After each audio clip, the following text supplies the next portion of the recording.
Yes, people, welcome back to episode 75 of the Catabolic Window podcast. We have been going almost a year and a half in your ears, and I'm sure you hate it just as much as the very first moment you heard us. So I am here with Mr. Billy Goat Scruff himself. Oh Man has not yes. had a shake in a while, but we are here to chat some shit um, and rant about boring stuff. First topic of ranting is I hate Audi. Do you want to know why, Jack?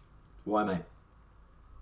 Because you know that thing that supermarkets do where they don't change the price, they just reduce the size of the shit they give you. Oh yeah. Yeah, the pineapple used to be 500 grams per bag and now it's 450. I'm Inflation at its upset. craziest, mate. I'm upset, mate. I hate Aldi because of the way other supermarkets treat them. So I'm calling out Tesco today. When I was at uni, I went to Tesco. I remember I could get a kilo of berries for a quid, and then I was getting it every single week. Came in one time, they Aldi price matched the berries. A kilo of berries was £1.50. They price matched upwards. That's jarring.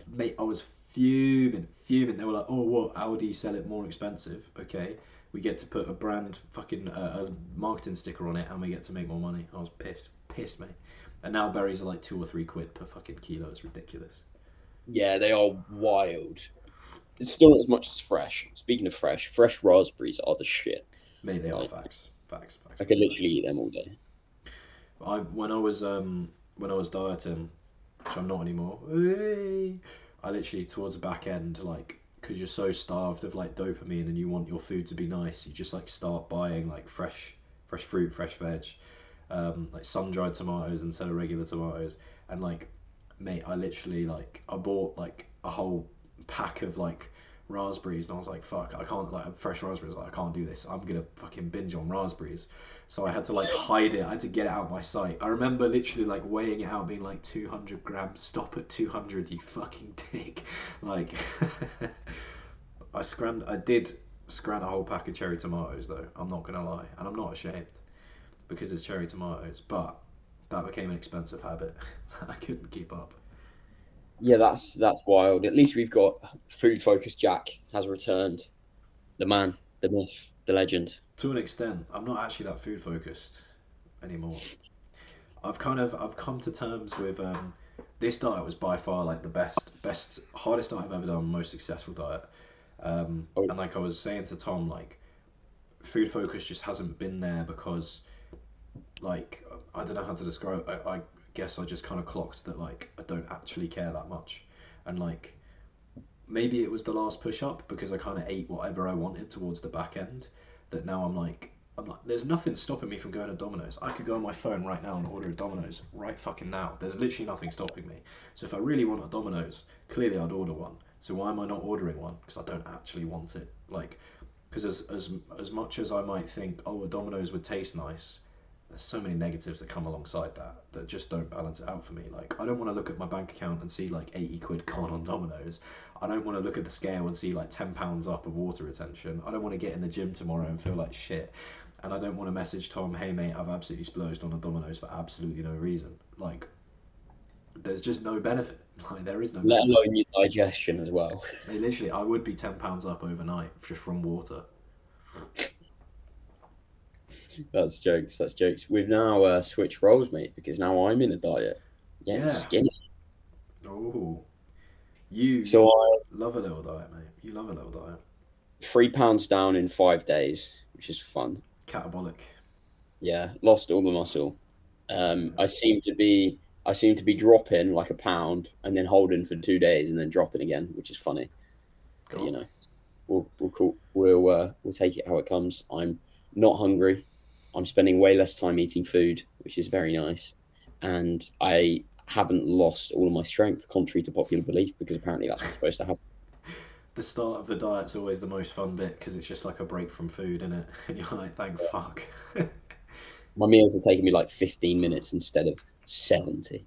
That's a joke, Oh, obviously. mate, yeah, my meals were. When I was dieting, my meals were like 5 minutes. I was like, bro, this is so dead. Yeah. Literally, because it literally be like chicken and veg and sauce. You just smash to it 5 minutes. Be like, fuck that. So dead. It's nice to. I'm at a good level. I could do with a touch more food, but it will come. But I'm about 2,600 calories, and I'm just kind of content. Like, at this point, no matter how much I eat, I'm gonna feel hungry. I'm gonna want more.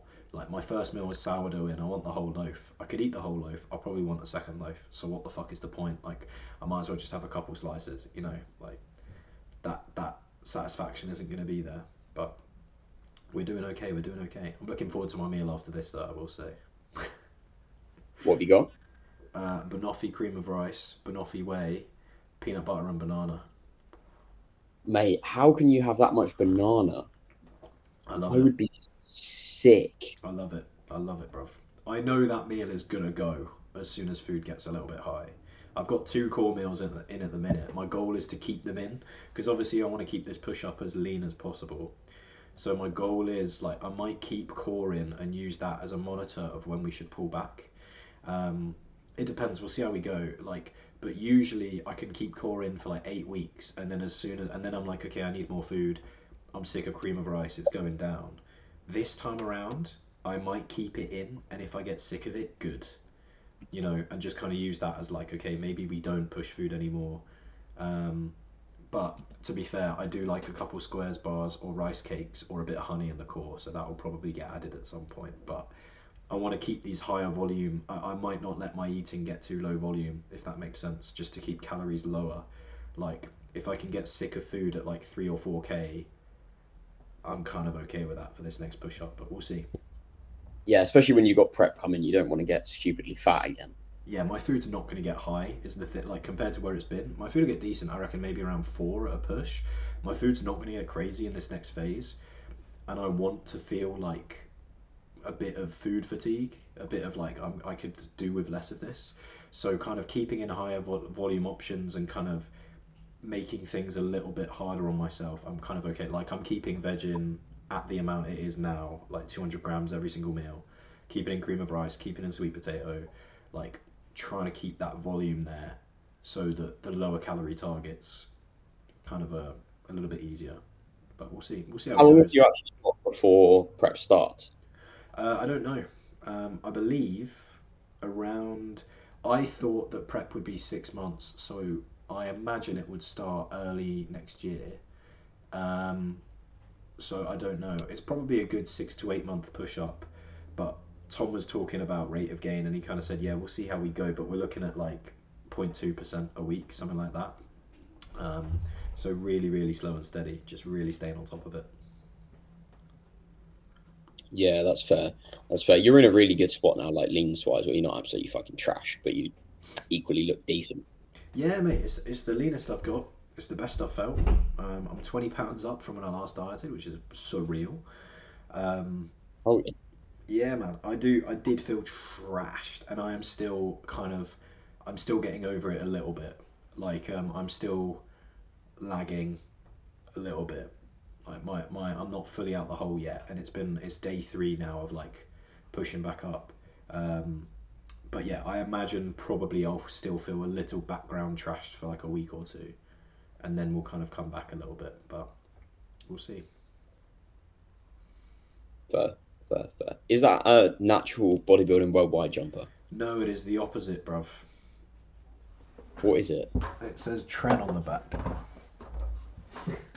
Right. It's Nathan Diash's piss take of natural bodybuilding worldwide. Oh, what does it stand for then? Test. NWF. Oh, No, this. no, no. I don't On the know. front. I don't actually know. I don't know, but Yeah. it's meant to look like the MBBW, but it says like Tren, test, rest, exercise, nutrition, 1,000 milligrams per deciliter or whatever on the back. A client got it from me because he trains out of Prophecy Gym, and he was like, "This is funny. I'll get you one." I was like, "Please do, mate." So yeah, I like to. It's super oversized as well. It's great. It's really comfy. So I like to vibe around in it. No, mate, you're just small. That's the issue. Yeah, it's actually a medium. This is a medium that I'm wearing. I'm just that small. Schmedium. Schmedium thing. Medium, medium. Okay, fair, fair. You got anything you want to talk about this week, mate? We didn't really plan this as usual. We really didn't plan things. I think if you talk about your periodization, because I've talked a lot about my periodization, you talk about your periodization. What kind of signs did you look for to know when to pull back? We'll do it step by step. I was going to give a whole bunch of questions, but what did you look for in terms of knowing, okay, it's time to pull back? Because you've had a nice lean push, you kept rate of gain sensible. How do you know when you're done? Fat cunt, mate. That's why. Okay, so looking at it, what I pushed up starting properly in November. I recomped for 4 6 weeks ish, as I was sort of just getting back into training after visual surgery, obviously. And then yeah, rate of gain they stayed fairly steady at 25 pounds over 8 months. Isn't anything crazy. Granted, that's on a 5'4" frame, so it is still a decent chunk of body weight. Yeah, yeah. Um, so yeah, I was like, all right, realistically, I'm not that happy with the visual anymore. And if I'm gonna pull back, it makes sense to do it now because otherwise I'd be dieting and then I'd have like a fucking 3 month push before practically a bit dead, isn't it? Really. And then yeah, appetite was becoming a little bit more of a struggle. It was far far better than previous phases for sure. Like I wasn't that I threw up once, which we're taking as a win, and that was mainly because the bin store near me was fucking disgusting, mate. I literally went in there to put the bins away. I walked in the door and I literally just fucking threw up straight away. It was so grim. It was a little bush down in front of my house, and then I was sat at my desk later on, and then this dog comes along and like fucking starts licking the bit that was on the path. Like I washed it away with water. I'm not a fucking Yeah, yeah, prick. yeah, yeah. But the dog was still trying to eat it. I'm like, that's so disgusting. But yeah, that Fuck was me. the main things. Like appetite was still okay, but visually and timeline wise, it didn't really make much sense. So I'm looking at now, um, what I don't know the months. July, August, September, at least dieting, and then probably into October as well, depending upon how long it takes. Really, I need to get sub 50 to sort of sub 150 to see where I'm at. Fucking, hell, I'd be small if I was 50 pounds. Geez. Um, yeah, I need to get sub 150 really to see where I'm at. So what's that like sub 70 kilos? Yeah, something like that. And hopefully I look all right. Hopefully I don't look too shit, but we'll see. Decent, man. So when you were kind of mapping out like your rate of gain and deciding, because obviously you went for like a much slower approach, right? What do you think people should look for when they're picking rate of gain? And also, what do you say to people with, and this is like always a classic question that people struggle with, is how fat do you get? Because even with a slow rate of gain, you're gonna gain adipose. And you said you didn't like the visual anymore, but you're the lactic addict Luke, world famous coach. You know what you're looking for. So, what advice would you give to people who aren't lactic addict Luke and are looking for, okay, you've heard it all the time, lads who bulk for 4 weeks, I'm too fat, cut, or people who just bulk way beyond what they should do, like me last year. Okay, right, right, right. Yes, I see what you're saying. So, Yeah. for, firstly, you need to start from a decently lean position. Like I had Mm-hmm. my jaw surgery. I before that I dieted for probably 10 weeks. I think I went from like 173 down to 150 ish. Was fucked by the end of it, and then pretty much maintained 150 across that period of time. Obviously, a bit smaller, a bit softer, but nothing too crazy. I was still in a more than an adequate position to push up from. And you need to start from a lean position. If you don't start from a lean position, you're just fucking putting yogurt on top of a yogurt physique already, Yeah. and then you can look like someone's got a bag of curdled milk and just like fucking beat the shit out of it, Yeah. which is obviously not ideal. It's not what you want to look like. But yeah, I would say like looking at the mirror, I'm like, right, okay, I'm carrying a good chunk of body fat around my midsection here. I don't really like it, and for most people, I think that's the best gauge. Like, you don't want to be walking around all the time thinking, "Fuck, I look awful." Like, you're Yeah. gonna have to deal with it for a little while, and that was probably me last 2 months of the push. I'm like, right, okay, I don't really want to be this fat, Yeah. um, type of thing. But you shouldn't perpetually fucking hate how you look. Yeah. Absolutely, mate. I think once you kind of reach a point, if you want to be competitive, Once you reach a point of discomfort with your physique, I'd maybe give it another 8 weeks and then pull back for most people. Obviously, it depends on like I think it takes a lot of like self reflection as well and kind of knowing like where you tend to lean, if that makes sense. Like, do you tend to keep things too lean? Do you tend to get too soft? Because that kind of like 8 week rule I think is quite good. If you tend to get too soft and you go, right, how long have I got left? Probably 8 weeks. Might as well pull back now, you know. Whereas if you like to keep yourself leaner, go, okay, I'm uncomfortable. I'll firm it for 8 weeks and we'll go from there. And it's something that I usually do with clients. It's kind of like particularly competitive ones. Wait for them to say, hey, I'm kind of want to change phase, and then based on their history, be like, okay, here's how much longer you've got left. Either no time, or we're going to extend it, or we're going to pull forward early, or whatever. Yeah, Uh, yeah, I I was get you. listening to a podcast by listening to Broad Shorts and Banter for the first time in a long time. Shout out those two. It's Josh Croggan and that's so mean. The other guy. They do a Natty Men's Physique podcast, so right up my alley. Obviously, as a Natty Men's Physique athlete, and they were talking about You're vegan too, right? And a first timer. Yeah. yeah. Well, I am a I am a first timer. What do you You mean? are a first timer, yeah. um, but yeah, so they were talking about like successful preps, and they were talking about how anecdotally, the people who enter prep in the best positions, in terms of like they're already lean and they're already responsive and insulin sensitive, you barely make changes to what they're doing, and they just fly through. But those people that go into preps or diet phases, particularly fat and unresponsive, they really have to shove to make changes. And I feel like that's something that I've definitely experienced. Like, my food on the gaining phase has been like north of 5.5k calories with 3 untracked meals, and then we pulled it back to 4 and nothing, just nothing. And like, I definitely think that staying in a more um, responsive spot for me is going to benefit a lot. But would you say that's something that you agree with? It's definitely something that I know a lot of people, the narrative on pushing up has changed a lot. Yeah, because I remember your last diet phase, like you said, you had to push a hell of a lot harder than you had in the ones before that, but you Yeah. didn't get into as good of a condition because you pushed it so far. Yeah, the one that I did with Christian, shout out Christian, thank you for that, man.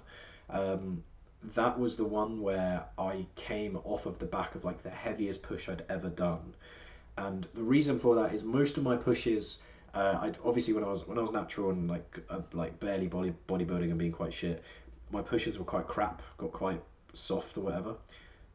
I worked with a close friend of mine, Liam. He pushed me up. I went enhanced in that time, and we kept things very lean. And so I said to him, like, "Hey man, I'm kind of sick of being so lean all the time. I can kind of push things a bit more. Um, let's see what I can get out of it." And I did get very strong, and I did build a decent amount of size. And so I'm kind of glad I did it. But that diet afterwards that I did with Christian to get that tidied up was at that time the hardest that I pushed, and I didn't get as lean or as light as I really should have. And then that last diet that I recently just did was definitely the hardest. The pre prep I just did was definitely the hardest diet I've done. And again, like you saw me in person, I was not in good shape.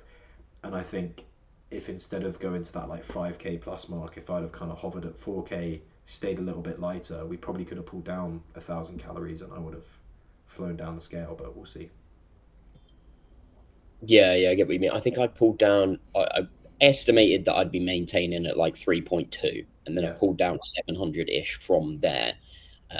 But then also, instead of being like, okay, if my steps fall 8 to 10K average, I'm fine with that. I'm like 10K minimum every day, yeah, sort of thing. Not a massive change there at all.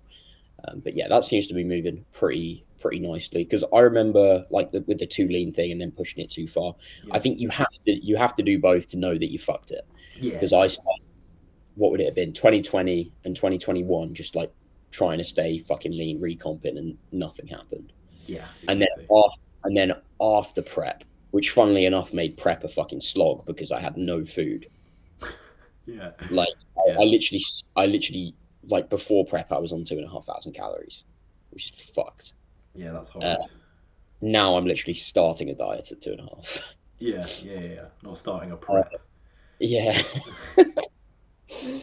uh, And then after prep, I pushed up from 55 to like 72 or something like that, and had no business being there. Yeah, I was, mate. Oh, did you follow me then?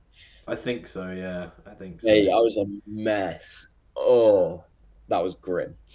Uh, that was just like very very food focused, like eating a lot, eating more than I needed to. But equally, if I tried to eat less, would I have just overeaten and got fatter? You don't really know, Yeah, type yeah, of.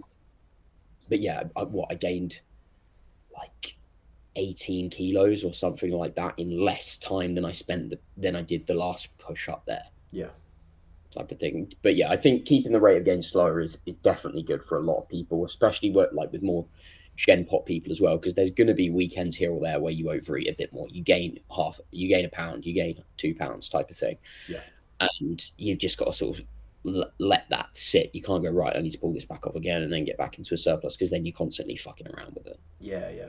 It's kind of almost like if you know that someone in your Gen Pop client has like an event coming up and their weight has stalled, you can almost use the event to create the surplus for that, or kind of the almost calorie banking for that. Like if I've got say I've got a client where they've got like 2 or 3 birthdays in 1 week, and they're like, I want to go pretty big for these, um, Go big or and go home. yeah, exactly, and they're in like a surplus and body weight has stalled. I might just say, cool, just run your normal food, like swap out your largest meal for an untracked meal. And hey, if they spill over, then sick. We've just had a week of surplus. If they don't, then we've had a week of maintenance. Nothing gained, nothing lost. Like you can always do that. But yeah, I definitely think keeping a little bit of like allowance with people is good. Like I usually when I set people up, if they're Gen Pop, I might be like, okay, I want your calories at this. Let's take away 10 to 20% just in case you fuck up. That's what your calories are gonna be, and that accounts for like. You ever give someone like, oh, here's have some like one of the meals I recommend. Maybe it's pasta, and they're like, oh, I like pasta. Oh, I need a sauce. I know, cheese and pesto, and then you're like, fuck's sake, there's always going to be things like that. Or I'm trying to think of a few that I've seen over the years. People being like, oh, I have orange juice for breakfast. Um, High calorie pasta sauces, pestos. People using dips. If you give them like breads or crumpets or bagels or whatever, and they're like, yeah, I dipped it in hummus. You're like, oh, okay. Um, but yeah, like kind of allowing for that a little bit and allowing for people to fuck up is pretty important. But definitely, yeah, keep it leaner with Gen Pop. What is hummus made from again? Uh, Tahini, olives, and chickpeas. I think that's it. Maybe like some salt and some seasonings. It's very fucking good. It's very healthy as well. Yum yum yum. I don't like it, mate. It's Oh, weird. I love hummus. I think more and more people are kind of realizing with rate of gain that like, and I was saying this to someone else before because they were like, oh, I want to do my first push proper bulk, and I was like, don't expect to be gaining like a kilo in a month because like even like or a kilo in a week because a kilo is a lot of muscle and like realistically you're not going to be gaining it that quickly. So I think scale weight is definitely something that like needs to be pushed very very slowly. Even with enhanced people, um, just again like man, I'm not gaining like a kilo of muscle in a month. So like, why would we take body weight anywhere near that? Yeah, I remember I listened to something Dr. Scott Stevenson did fucking ages ago. Yeah, Absolute legend. And he like broke it down in terms of like how much of the actual protein you eat goes into muscle mass and how much you would expect to gain. And I can't remember the exact number. The one that sticks in my head is like fucking nine grams or something like that of like actual protein goes to muscle. It's either in a day, I think it's in a day or something like that. yeah, So yeah, no, it couldn't even be. I think it might even be 9 grams in a week. But yeah, it's fucking a minimal amount, yeah, and it pisses me off so much when I see people that like, yeah, I've gained like 5 kilos of muscle. I'm like, no, no, you no, you haven't. haven't. You haven't. You've gained half a kilo of muscle and 4.5 kilos of fat, and that fat's just sort of contouring around the muscle you have, so you think you're way bigger. Yeah, exactly. You've gained 5 kilo of like of tissue, but it's not the tissue you want. I think particularly when people can carry it well, it's like okay, you know, it's kind of like diluting squash. Like you can add some water, you can add some squash, and the concentration can stay the same. how much have you actually added of each, if that makes sense. Like the more muscle that you carry, the more fat you can carry. And some people, it's like they just post like their upper, and their legs are just fat. Like they're just got fat legs. Like their legs were lean and now they're just fucking fat. And it's like, no, you haven't gotten any bigger. You're just heavier because you're carrying all of your mass in a certain place. Like if I just took off-season pictures of my legs and my back, it would be like, oh, sick, Jack can gain 20 kilos and stay lean. Like, no, I can't. It's just that it goes to my midsection and I can hide that if I wanted to, you know? Oh yeah, mate. My legs won't start coming in until like 155. Yeah, yeah, It's silly. Like yeah. literally, they just don't come in. It's fucking weird. Yeah, so we could Uh, take like a top half picture of you at like 170 versus 155 and be like, oh, he's 15 pounds heavier. That's so much more impressive, isn't it? Whereas like we just don't show your legs, and what they can't see is like the difference between like fucking striations and just like normal definition, you know? yeah, if I did men's physique in 2021, I'd be in condition. Yeah, yeah, Like I'd be in really really good condition. My upper was fucking ready for ages, and my legs just weren't coming in. yeah. Like because partly because I had no tissue there, which is obviously not ideal. But yeah, like my upper comes in so much quicker.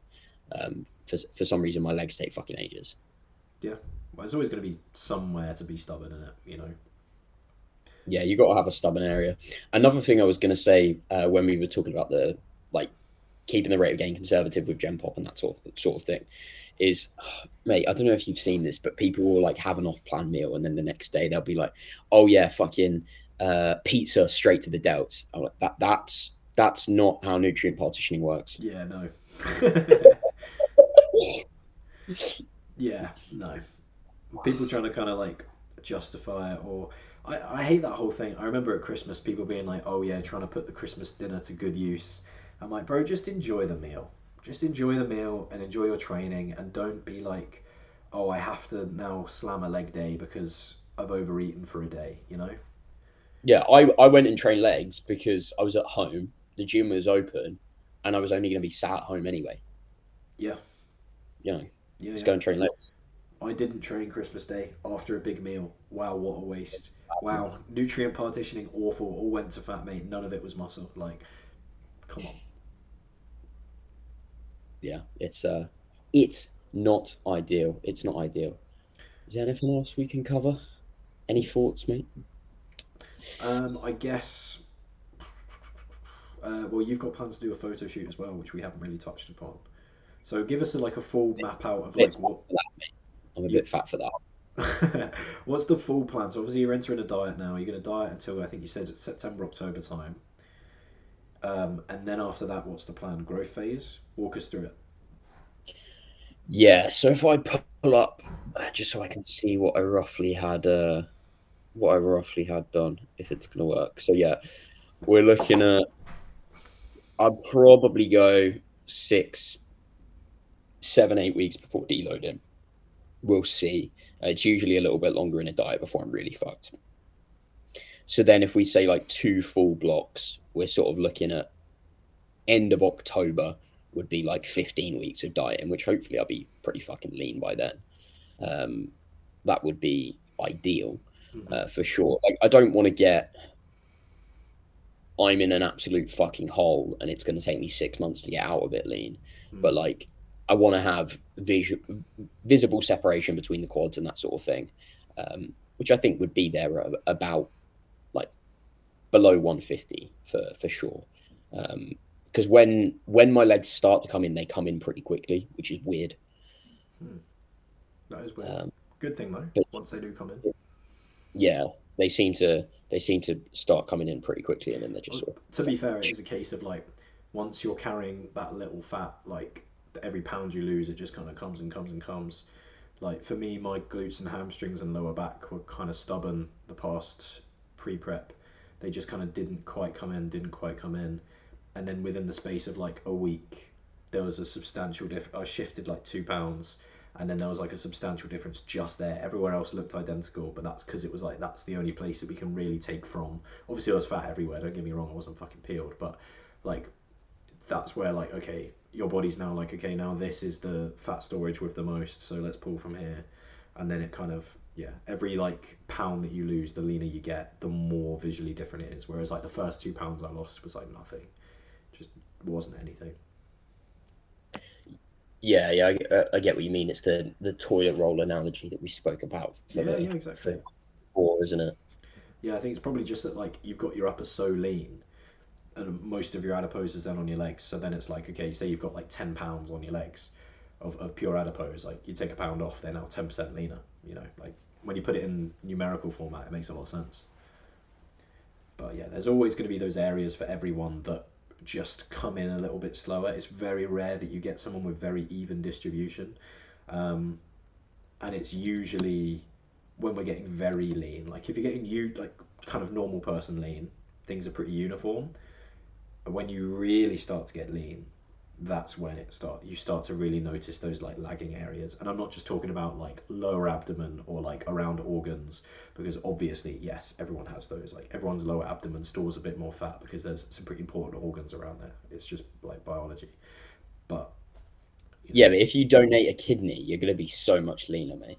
that's Surely. true, bro. Yeah, rock. You don't need the kidneys anyway. It's fine. Yeah, bit them off. Get them out of here. This Just filter it out yourself, disclaimer, mate. not medical advice. Nah, filter it out yourself. Get a little bit of like tracing paper, poke some holes in it. Get a sieve. Yeah, just get a sieve. Get a sieve put in. Easy peasy, What are you on about, bro? mate. What about? Yeah, so working that out then, if I can lose like 1.75 ish pounds, 1.5 pounds per week, I should be 20 to 25 pounds down in that rough time there. Should be a reasonable amount. About 150. So I might push it a little bit further, finish it up by November for sure. And then Yeah, I'm looking at, okay, all of December, all of January, all of February, all of March. And then I'm looking at April, May, June, July prep before sort of qualifiers start. And then finals tend to be what, August, September time. yeah, So yeah, four months of getting pretty lean, and then before there's even shows to look at, type of thing. yeah. It's good to give yourself that time and kind of not feel rushed. Have time to freshen up. Have time to chill out. You know what I mean? Like my current food. Like say if we were doing a prep, my current food is 800 calories up, and I'm not really gaining. So like if this was a prep timeline, like I feel substantially better. Like I don't feel perfect. Don't get me wrong, but I feel substantially better. Like I could probably just chill here for a decent amount of time. You know. So yeah, definitely, mate. I think, like the first part of the prep isn't hard. It's always like 4 to 8 weeks out where it starts to really suck. So it's just getting through the first 12, 16 weeks of diet and something like that, and then getting to the hard sucky bit. But yeah, man, it'll be exciting. Yeah, and then I think depending upon how the photo shoot prep goes, I'll either sign up with a coach towards the end of that if it's going shit, um, or like pretty much immediately after type of Are thing. there any coaches that you've got in mind? There's only one on the list at the moment that I can think of. Are you comfortable sharing it, or do you want to kind of tease it? I think you know who I'm thinking. Oh, I don't know if I do. We might have to. Okay, we'll guess people will just have to follow you on I've social media and keep an eye on I've you, won't worked they? with them before. Oh, okay. Yeah, Yeah, so, fair. so you basically flip a coin. Flip a coin. Yeah, flip a coin. Fair enough. Yeah, My plans are definitely to stay with Tom throughout this first season. Um, I did have a few kind of names that I thought about. Oh yeah, that'd be fun to get coached by them, but I'm kind of in a spot where I'm pretty happy. Like, I think me and Tom do work very, very well together. Definitely a good call to move to him. Um, a lot of like top coaches, they're going to know the same things. It's just finding someone who like gets on well with you. And like whenever we check in, we're just very much like similar people. Like I'm seeing him on Saturday this week, um, and yeah, we're just very similar people in terms of like mindset, how our physiques respond. We're both very fatigue responsive people. Um, so yeah, I'm definitely. I think I'm gonna stick with Tom for quite some time, but we'll see, mate. Maybe I'll jump on the fucking Cal Race Strict bandwagon. Most likely not. no, I haven't seen any of Cal's content recently. He's just not showing up on my feed. I don't know why. Yeah, I was gonna say, is he still training away? I don't know. He was fucking strong as fuck last time I saw. He's like, yeah, yeah, lads, back into training, 5 plate T-bar. Yeah, literally, man is a fucking menace. Um, Have you seen the size of fucking Tom Hames as well? no, not in person. Or Oh, has he mate, posted it? he's a giant. I I was, swear he's like 300 pounds at the moment. I yeah, was yeah. listening to him on Matt's podcast, and he was like, "Yeah, fucking massive." I've got a client who's good mates with Ben from Evo, and he kind of hangs around with Tom a decent amount. And he's like, yeah, Tom is just a bowling ball. I think was the phrase that he used. That Sounds about right. Tom was saying that people still stop him on the street and go, "Holy shit, you train?" And he's like, "No, I don't really." I actually don't. He's Yeah, that's like, fun. "I love you We with does, all." doesn't he? He what? He does arm wrestling. Yeah, yeah, yeah. I listened to the Conor Launder, the Amateur Hour podcast with Tom Hames on, and they're all talking about like their meals. And Tom Hames is like, "Oh yeah, I've got a Thai coming in with the missus or whatever." Like he literally just orders takeout. He just doesn't care. Like fair play to him. Respect. Funny, funny. Yeah, that would definitely be me retired. Nah, I'm kidding. I'd probably want to downsize quite substantially, as long as my food didn't get ridiculously low to the point where I like feel shit. Bro, you're like 23. I don't think we need to worry about retiring yet. Nah, bro, retiring after my junior season. Yeah, fair. Might as well. That's the thing. Whenever people like, do people ever talk to you about like, oh, long term, like, what's the next show? And I'm like, well, let me just get through this season, see what happens, and then decide. Like, people are like, oh, you're going to compete again the year after. I'm like, I don't know yet. If there's value in it, yeah. But if there's not, then no. Like, let me get through the first season. Do people ever ask you questions like that? I get asked that a lot. Yeah, like friends and family that don't really get how fucking long it takes to build muscle are Yeah, like, when are you competing again? When are you competing again? As if it's like badminton. something you can do every 3 months. Yeah, yeah, and they'll see you like prepping to compete, and you're just like completely fucking zombie mode. But it is committing to like an extended period of not really making progress. You know, Yeah, it's not really what we want, is it? nah, nah. I definitely imagine for both of us it'll be at least a year off. But you never know. Like if either one of us gets close to something, or if there's very good potential, sure, like why not? But yeah, I think it's so hard The to say. only thing we're getting is close to last place. Oh yeah, winning on condition, us mate. Fucking hell. Yeah, yeah.